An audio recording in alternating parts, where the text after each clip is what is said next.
வணக்கம். வேண்டுதல் வேண்டாமை இலானடி சேர்ந்தார்க்கு யாண்டும் இடும்பை இல என்பது வள்ளுவர் வாக்கு.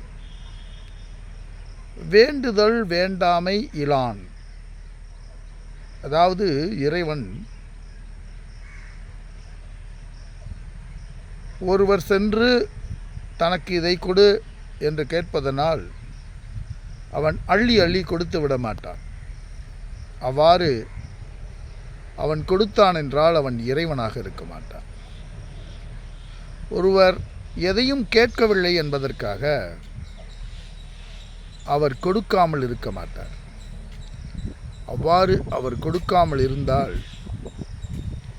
அவரும் இறைவனாக இருக்க முடியும். எனவே இறைவனுக்கு விருப்பு வெறுப்பு என்பது கிடையாது. அப்படிப்பட்ட இறைவன் அமைத்த இந்த உலகம்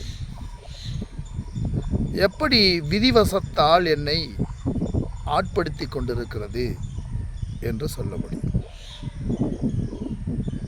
ஆக இந்த மனிதன் தன்னை அறியாததனால், தன்னுடைய உண்மை சுபாவம் அறியாததனால், தனக்குள்ளே இருக்கின்ற ஆற்றல் அறியாததனால் மனிதன் விதி மீது பழியை போட்டுக்கொண்டு தன்னுடைய இயலாமையினால் மனிதன் இந்த இயற்கையிலே சிக்கிக்கொள்ளுகிறான். யார் இயன்றவர்களோ அவர்கள் தங்களுடைய மதிநுட்பத்தினால் தன்னை கட்டுண்டுள்ள பல்வேறுபட்ட கட்டுக்களையும் களைந்து அவர்கள் சுதந்திரமாக இந்த உலகத்திலே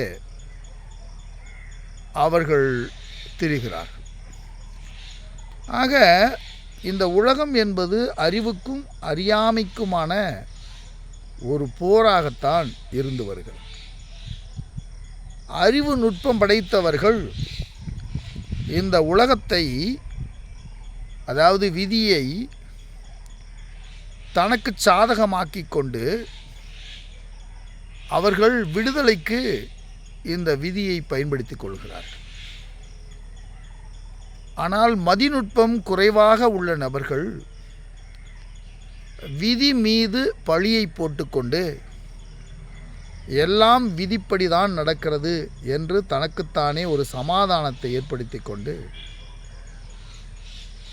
தன்னுடைய தவறுகளுக்கு இயற்கையையோ இயற்கையை படைத்தவனையோ காரணமாக்கிவிட்டு அவர்கள் தப்பிக்கின்ற வேளையிலும் அவர்கள் தன்னை நியாயப்படுத்துகின்ற காரியத்திலும் தொடர்ந்து ஈடுபட்டு கொண்டிருக்கிறார்கள்.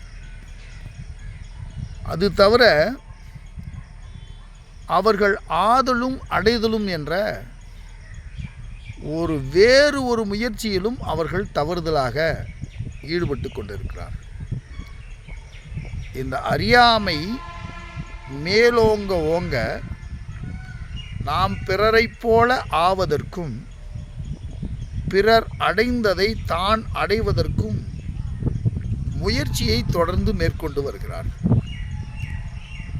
தனக்கென கொடுக்கப்பட்ட செல்வத்தினை அனுபவிக்காமல் அல்லது அந்த செல்வத்தினை அடையாமல் தனக்கென வழங்கப்படாத ஒன்றை தனக்கெனதாக்கி கொண்டு அவற்றையே தேடி தனது வாழ்நாளை வீணடித்து தனது தோல்விக்கு விதியை அவர்கள் துணைக்கு அழைத்துக் கொள்கிறார். உண்மையிலே மனிதன் சுதந்திரமானவன். அவனை கட்டுவதற்கென்று ஒரு சக்தியோ அவனை கட்டுப்படுத்துவதற்கென்று ஒரு அமைப்போ அவனை எல்லைப்படுத்துவதற்கென்று வேறு ஒன்றோ இந்த பிரபஞ்சத்திலே இல்லை. ஏனென்றால் ஜெகத் மித்யா, பிரம்மம் சத்தியம், சிதாபாசம் சம்ஸ்காரம், அகம் பிரம்மாஸ்மி. நான் ஒன்றை தவிர நான் ஒருவனைத் தவிர இந்த பிரபஞ்சத்தில் அடைவதற்கும் இந்த பிரபஞ்சத்தில் பெறுவதற்கும் ஒன்று இல்லை. இரண்டென்று ஒன்று இல்லை.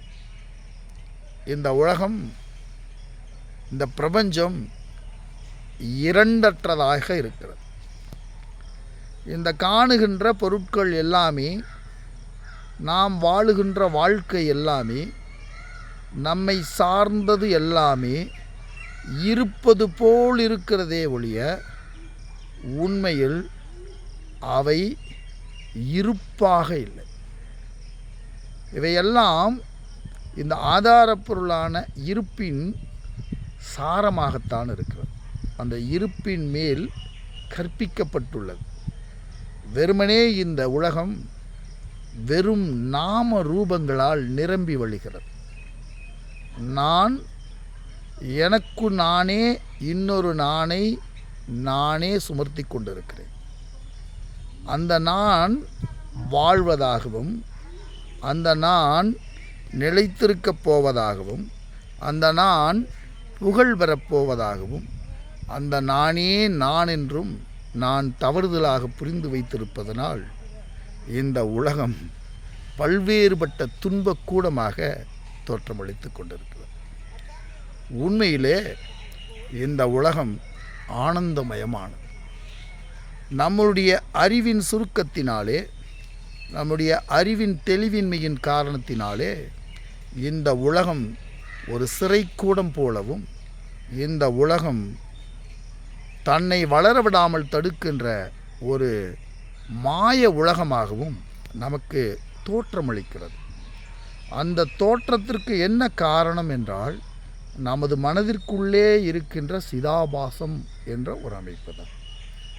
அதாவது இந்த சாக்ஷாத் இறைவனாக இருக்கின்ற நானே ஒரு எல்லைக்குட்படுத்தப்பட்டு, நானே ஒரு எல்லை கட்டிக்கொண்டு, நானே ஒரு நிமித்தமாக, ஒரு லிமிட்டேஷன்ஸ் எல்லாத்தையும் நானே உருவாக்கி கொண்டு, இவை எல்லாவற்றுக்கும் இறைவன் காரணம் என்றும், இவை எல்லாவற்றுக்கும் சூழல் காரணம் என்றும் நான் தவறுதலாக புரிந்து, தவறுதலாக எனக்கு நானே கற்பித்து கொண்ட ஒரு தவறுதலான ஒரு விஷயம்தான் விதி என்ற ஒரு மாய பிம்பம்.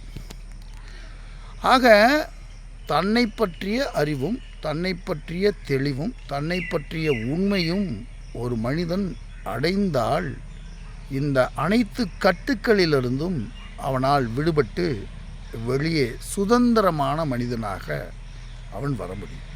வெறும் பொருளாதார வாழ்க்கைக்காகவும், வெறும் இன்ப நுகர்ச்சிக்காகவும், வெறும் புலன் மயக்கத்திற்காகவும் மனிதர்கள் நாடுகின்ற பொருளாலும் தேடுகின்ற வாழ்க்கையாலும் விதிதான் என்னை கட்டுப்படுத்தி வைத்திருக்கிறது, இந்த விதிதான் அனைத்திலும் மேலானது என்ற அறியாமையிலே சிக்கிக்கொண்டு மனிதன் வாழ்க்கையை தொலைத்திருக்கிறான்.